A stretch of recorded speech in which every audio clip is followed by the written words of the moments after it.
All right, let's jump right into this explainer. Today we're doing something pretty cool. We are mapping out the ultimate data-backed journey of building a business empire in Nepal, literally from the ground up.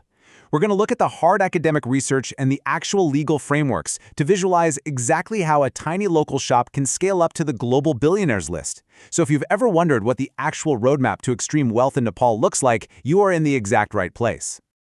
Here is the roadmap we're following today. 1. Starting a Nepali business.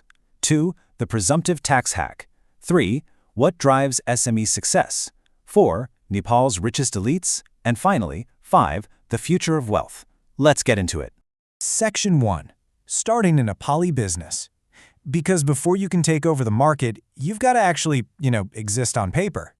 So what exactly is a small business in Nepal?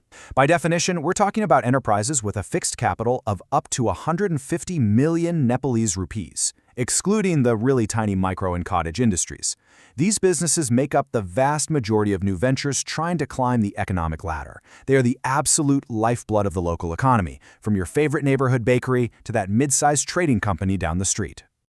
Now, if you want the path of least resistance to get started, setting up a sole proprietorship at your local ward office is shockingly fast. You just grab your rental agreement, your citizenship certificate, a couple of passport photos, and hand them over. Boom. In just 3 to 7 days, you've got your certificate. Then you simply register for a PAN at the Inland Revenue Department. You really don't need a massive, expensive legal team for this. The whole process is designed to be super accessible. Moving right along to Section 2, the presumptive tax hack. Okay, this is where it gets really interesting. Picking your legal structure isn't just boring paperwork. It's literally about keeping your hard-earned cash. If you go the private limited company route, sure, you get limited liability, but you're immediately hit with a mandatory 25% corporate tax, annual audits, the whole shebang. But if you set up as a sole proprietorship, take on unlimited liability, and keep your income strictly inside Nepal, you unlock this amazing cheat code called presumptive tax. To put that into perspective, let's look at the actual numbers. Imagine two identical businesses, each making a profit of 2.5 lakhs. The private limited company, they are coughing up 62,500 rupees in corporate tax. But that sole proprietorship in a local municipality, they pay a flat presumptive tax of just 4,000 rupees. 4,000. That is a straight-up savings of nearly 68,000 rupees compared to the corporate rate. For an early-stage small business, that is an absolute game changer. All right, Section 3. What drives SME success? So you've registered the business, you've legally hacked your taxes. How do you actually survive level 2? Because those first few years are brutal. Well, we're not just guessing here. We are looking at hard, quantitative data from a survey of 366 Nepali SME owners to find the exact, proven, secret sauce for growth in a pretty tough market. And the results? Honestly, they are kind of surprising. When researchers ran the numbers, the massive standout, the absolute towering factor for success, was business record-keeping, with a beta coefficient of 0.467. Understanding market forces trailed way behind at 0.261, and general financial management, way down at just 0.088. So, what does this all actually mean for you? It means the absolute biggest predictor of your success isn't your brilliant financial savvy or having some grand visionary strategy. It is simply keeping good records. If you aren't meticulously tracking your receipts and expenditures every single day, the data says you are going to struggle. Full stop. Why is it so powerful? Well, keeping accurate journals and ledgers directly fixes the everyday, mundane vulnerabilities that literally crush informal businesses.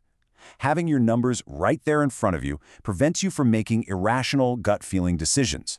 Plus, when you're finally ready to scale up, clean books are exactly what you need to get a bank loan, stay out of trouble with regulators, and build serious trust with external investors.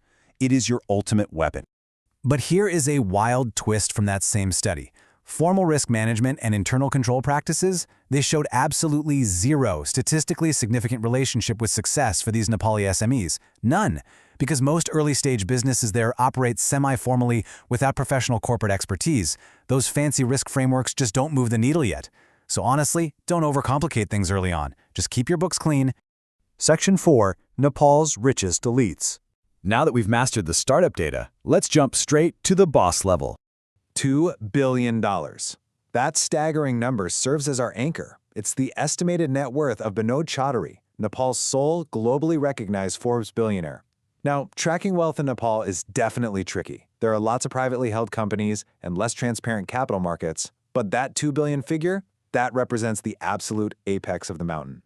His empire, CG Corp Global, is living proof that a Nepali venture can aggressively scale on a global level. I mean, he didn't just stay local. He took YY Noodles and expanded production all the way to Eastern Europe and Africa.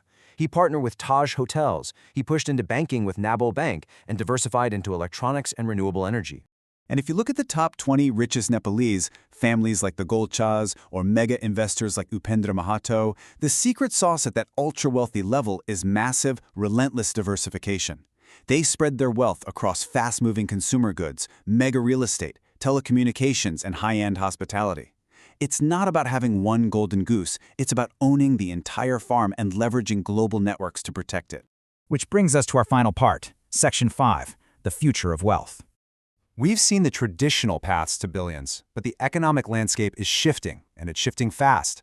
Historically, massive fortunes in Nepal were built on manufacturing, heavy infrastructure, or legacy family money. But looking ahead, the next wave of wealth is heavily reliant on emerging startup ecosystems, digital platforms, and global venture funding. Driven by tech-savvy young entrepreneurs and non-resident Nepalis, the traditional barriers to entry are completely changing. So, I'm going to leave you with this final thought. Armed with this bottom-up roadmap, from dodging massive tax hits at a local ward office to mastering the daily grind of record-keeping, who will be the next person to climb all the way to that top 20 billionaire list?